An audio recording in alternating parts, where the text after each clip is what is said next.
And welcome back to Pokemon Team Creation Series. You'll notice I have a different Pokeball background. Two reasons. One, I've actually been considering changing the Pokeball background for a while, just updating it for something different. I like this one. I like this one a lot. So, and these are all fair use, so it's all good. But more importantly, my computer updated about a day ago, and it updated in a way where I'm trying to type in for my search for my downloads, and I'm like, wait. I know I'm typing the right thing in. Why won't it pop up? And so I'm looking, I was like, there it is. I'm typing the right thing. It won't come up. So I don't know. So I might have to go through just replacing things or just having to do a hard search when I set these up. Regardless, you're not here to hear about that. You're here to hear about my suggestion for Shadow 82's question of what is Q from James Bond, Desmond Llewellyn, particularly that's what he said, Pokemon team.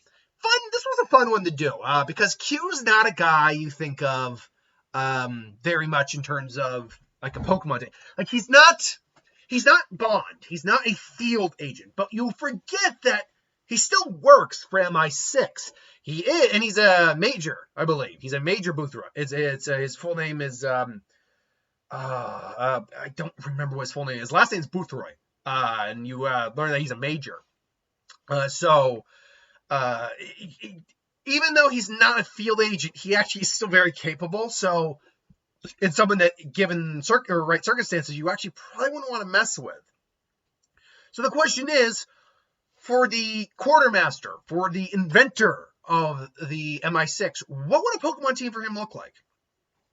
So I knew one of the things I needed was a psychic type because Q is highly intelligent. He is, like we said, the inventor quartermaster of the group. So he's making multiple inventions all the time.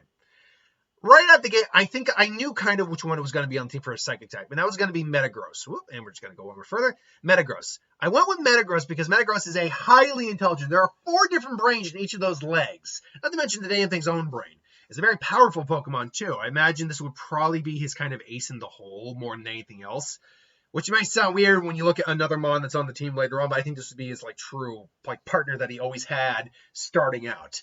But more than anything that, I like the mechanical aspect of Metagross, particularly because it can tuck itself in, kind of turn itself into a little bit of a mobile transport if it needs to. Can learn multiple different abilities, and is just a very good Pokemon to have. I've always loved Metagross, one of my favorite steel types. And this would make sense, I think, for someone like you, who's very tech-savvy, very much an inventor, a Mon that helps him in his workshop. But beyond that, another Mon that I think would be useful for that is something more of an artificial Pokemon. Now, there are multiple artificial Pokemon out there, man-made Pokemon. I like the idea that Q would probably be making Pokemon for James Bond's team or whatever. Or say, now, pay attention very closely, 007. This is a Porygon. It is a recently developed Pokemon made in cyberspace. Now, we only have 2, and this one stays with me, 007. Now, Q probably, was tempted to just put Porygon Z because Q would most likely have the stronger version of it because he just keeps it there just in case.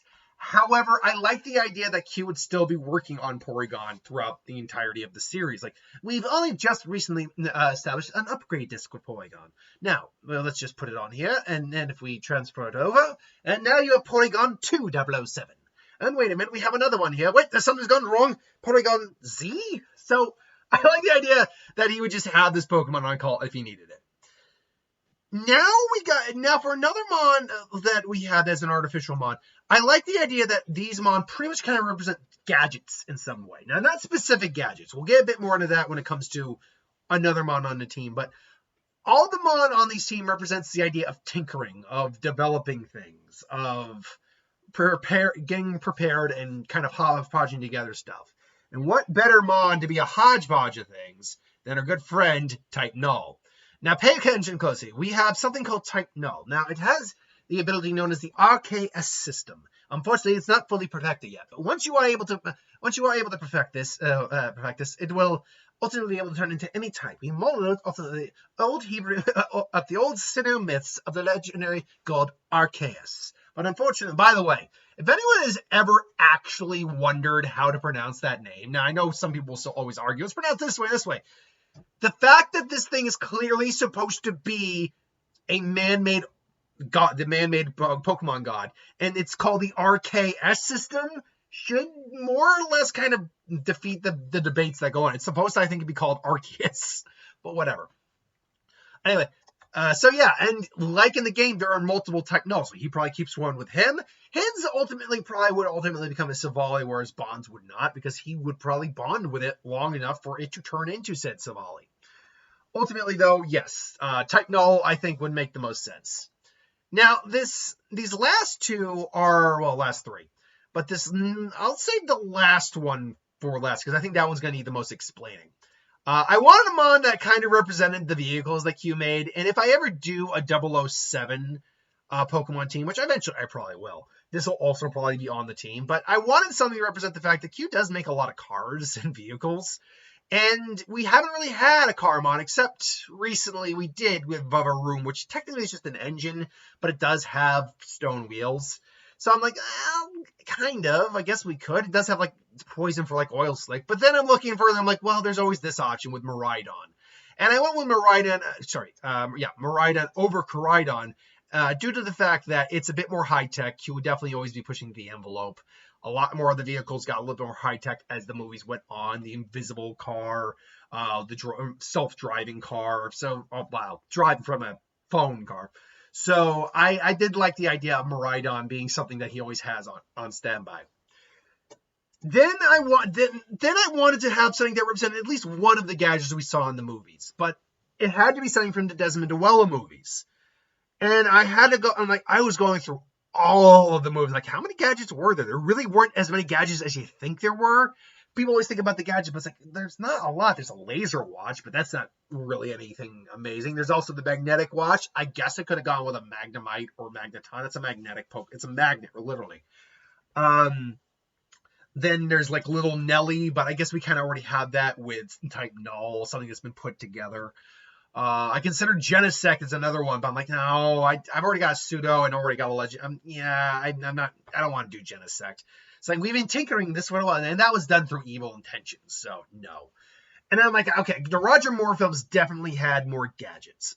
Pretty sure, anyway. So yeah, you got the magnetic watch. Nah, that doesn't really do it. The wrist dart gun, there's not really anything that's a wrist dart gun mon out there, or even a dart to begin with. The underwater car, well, that could be anything. So it really started to chafe my butt. But then I thought about it. I looked to one. I'm like, okay, in concept, this can work a bit more. So in concept, I went with Gimmighoul. Not Gholdengo, but Gimmighoul. The reason for this is multifold. And it lends itself a little bit to the last mon's reason as well. But we'll get to that when we get to that. The reason for this is because it is a mon that you need to gather things for. You need to gather all 999 coins before you can evolve it. And then it has to level up with some experience. So, and I used Gholdengo in my first run through of Scarlet. Loved, oh god, Gholdengo. So it takes a bit to get to it. But when you get to it, oh, it's so good, Sass. I really like that mon. But it makes sense that, you work towards something you're building. Someone tinkers. All right, did you find more of the golden Gimmighoul coins? Here they are, sir. Thank you. And it can be a reference to the Itachi case from Russia with Love, where he had 50 gold sovereigns in there, or 50 Gimmighoul coins in there, if you will. It's not a briefcase, but you're never going to get probably a straight briefcase. You got a treasure chest instead. So I liked that idea for it. This lends itself to the last one, which is, again, a piece together mon. Spiritomb. Now, this one seems like out of left field at first. Like, what the hell does Spiritomb have to do with it? Well, hold on. Spiritomb is a collection of 108 wisps, or evil souls, that are inside one keystone, and you put it in the rock, and Spiritomb is essentially formed. Think of it, how many agents have carried the 00 number over the years of MI6? How many people have died over the year of MI6? In a world where Pokemon War exists and Desmond Dwella and MI6 exist, Galar, let's just say, in a world where they exist, the idea that Desmond Dwella would actually have made a keystone. Now, pay attention very closely, 007. This is an odd keystone. It's very odd, Q. It's like, pay attention, 007. The number currently stands at 100. You need 8 more wisps in order to actually activate the stone. the odd keystone. When you have the 108 wisps, you insert it into this location, and you'll obtain a new member for your party, 007. Well, what about you, Q? Me? Oh, me, I already got that. And you'll obtain this. And he just throws out Spiritomb there and says, be careful. What are these wisps? They are the souls of fallen agents, 007. They live in torment even to this day. So it's best that we are able to make some use of them. Give them some sort of honor in their afterlife. This concept, I think, actually works. Because it's like I just did the bit there. You can see Q explaining how it works to 007.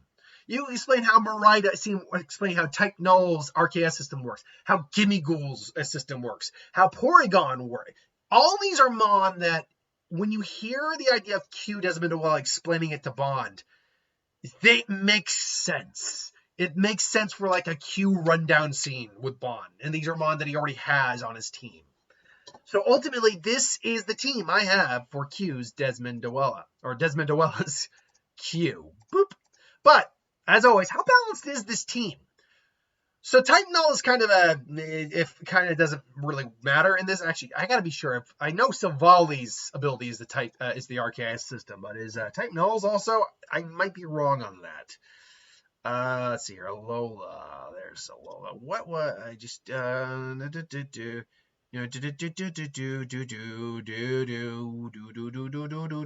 Oh, day. Where is there? It is Type Null. Okay.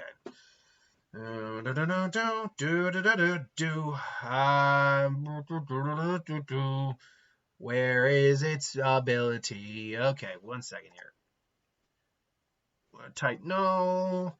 Its ability is its ability is Battle Armor. Okay. It's got an okay shiny though. Silvali's looks better than it. Not by much, but it does look better. No, it's Silvally who has the RKS system. Okay. So, yeah, it still has Battle Armor, so it's still just a normal type. So you got 2 normal types. You have one, I believe is Gimmighoul a Ghost or Ghost Steel type? I think it's just a Ghost type, if I'm not mistaken. Will I bet my money on the bobtail race? I'm gonna bet on the hey, there we go. Gimmighoul. Gimme that goal. Yeah, Gimmighoul's just a Ghost type. Gholdengo is the Ghost Steel type.